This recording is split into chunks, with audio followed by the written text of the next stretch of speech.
Hello, magandang umaga sa inyo lahat. Nandito naman po si Lolo Calvo na magbibigay sa inyo ng kaunting kwento.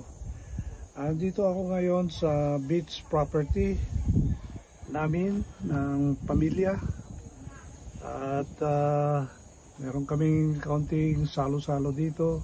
Paminsan-minsan lang akong bumibisita rito at pag meron kaming ganitong family party or family reunion, yun lang ang magandang panahon para makabisita ako rito.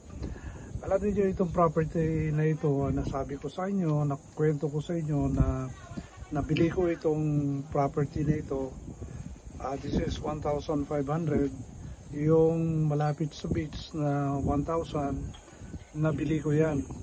Pero ang kwento natin ngayon ay pupunta sa mga mana ng naibigay galing sa ating mga magulang. Alam niyo, importante talaga na i-prepare mo ang sarili mo. No? Kung ikaw ay isang magulang, dapat i-prepare mo yung sarili mo kung meron kang properties, kung paano paghati-hatian ang properties. Kaya nga importante na meron kang last will and testament para alam kung saan, anong property ang pupunta sa mga anak or mga kapamilya. So, ganon. So, yung mother ko, medyo legalistic yung mother ko dahil siya ay guro, maestra siya dati. Kaya nung nakita niyang kasakit siya kasi ng cancer, so before that pa, nung siya ay malakas pa, gumawa siya ng last will and testament. So doon sa last will and testament niya, binigay niya dito yung the whole lot, which is 1,500 square meters sa akin. Sa akin daw mapupunta yung property na yon. Pero nung lately, about before the pandemic, nakiusap yung kapatid ko dahil yung asawa nag-retire, meron siyang konting pera, nagpaalam sa akin na kung pwedeng i-improve itong lugar na ito. Sabi ko naman, walang problema yan. Pero nung una, ako yung nag-i-improve dito, naglagyan ko ng barbed wire, nung ako para hindi ma-squatan or whatever. So nagtanim din ako mga puno, katulad din ng mother ko, no? Nagtatanim siya ng puno dito, naglilinis, everything. So at syempre na-assign din ako dito sa Ilocos Norte, kaya tamang-tama rin na binigay niya itong lote na ito. Pero yung kapatid ko, para gusto niya ma-improve ito, in-improve niya yung likod na yung initial property ng mother ko, which is 500 square meters.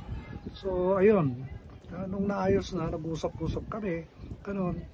Ayaw ko namang angkinin lahat ito, kahit na sinabi ng mother ko na sa akin lahat itong 1,500.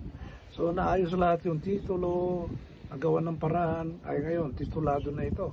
So, pero yung original na lot na nabili ng mother ko, nag-usap-usap kaming apat na magkakapatid. So ang usapan doon is hati-hati kami doon sa 500 square meters para lahat makikinabang doon sa original lot. So yun ang gentleman's agreement.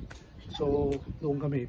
Pero itong another 1,000 square meters na nabili ko nung ako'y tinyente, dahil binigyan ko ng pera yung mother ko, sa akin lang yon. So property ko itong all the way up to the beach. So isa yan sa mga magandang nagawa ko bilang isang opisyal ng Armed Forces of the Philippines, dahil kabata-bata ko pa, kag-graduate ko pa sa academy, nakabili na ako kaagad ng isang property na hindi ko akalain na lalago at lalaki ang presyo.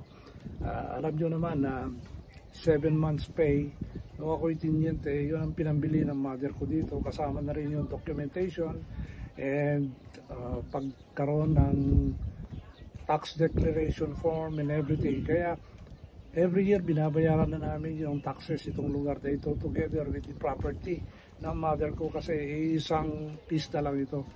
So paminsan-minsan nagbabayad din ako ng tax declaration at minamanage yung kapatid ko na nandito, yung bunso namin.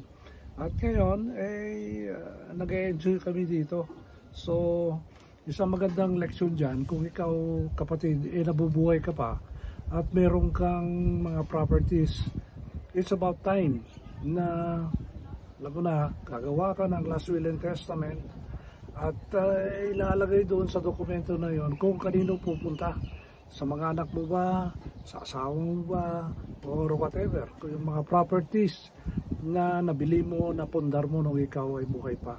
Siyempre, to make it official, itong property ko dito ay pupunta sa mga anak ko dahil meron akong anak na lalaki at saka babae at bibigay ko sa kanila itong property ko na ito at bahala sila kung paano nila i-manage at paano na rin nila may bibigay din sa mga kanilang mga anak sa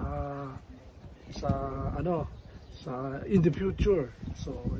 So officially I'm giving this beach property of mine together with my share doon sa kabila. This is the original lot na binili ng mother ko na pupunta sa mga anak ko, si John Paul at saka si Joel at ang kanilang mga anak. Sila na rin ang magmamana dito sa lugar na ito kasi matanda na rin tayo. And of course, magkakaroon din tayo ng document yan para to make it legally official. But I know this video will be binding dahil dinedeclare ko dito kung saan pupunta yung itong property na nabili ko nung ako'y tinyente pa. So, yan po ang magandang lesson natin itong araw na ito. Kapatid, kung ikaw ay malakas pa at meron kang mga ari-arian na hindi mo naman gustong ibenta dahil hindi mo kinakailangan ng pera at meron ka pang mga anak at mga relatives na pwedeng ibigay, gumawa ka ng last will and testament mo at doon ay papirmahan mo ng isang notary public o isang abogado para maging binding at ito ay pwedeng basahin sa inyong mga heir or mag-inherit sa mga property mo once na ikaw ay namatay. O pwede rin habang buhay ka pa, sabihin mo lang sa mga anak mo na meron silang mamanahin sa iyo kung sakaling ikaw ay mamatay. So sana nakadulot itong kwento ko na ito ng isang leksyon para sa aking mga kapatid na retirado at senior citizens. Gumawa kayo ng last will and testament ninyo at of course kung kinakailangan mag-video kayo ng ganito, sabihin niyo kasi very binding po itong ganitong paraan para masabi niyo ang inyong iniisip at gusto niyo mangyari just in case na may mangyari sa inyong mga ating mga buhay. So yun lang po muna ang kwento natin itong araw na ito. At alam niyo maganda itong lugar na ito kahit mainit sa Metro Manila, ang sarap ng simoy ng hangin, fresh. Yung likod ko yung South China Sea. Sarap dito. Sarap kumain ng seafoods. Sarap kumain ng bagnet. Ang sarap kumain ng mga local foods dito.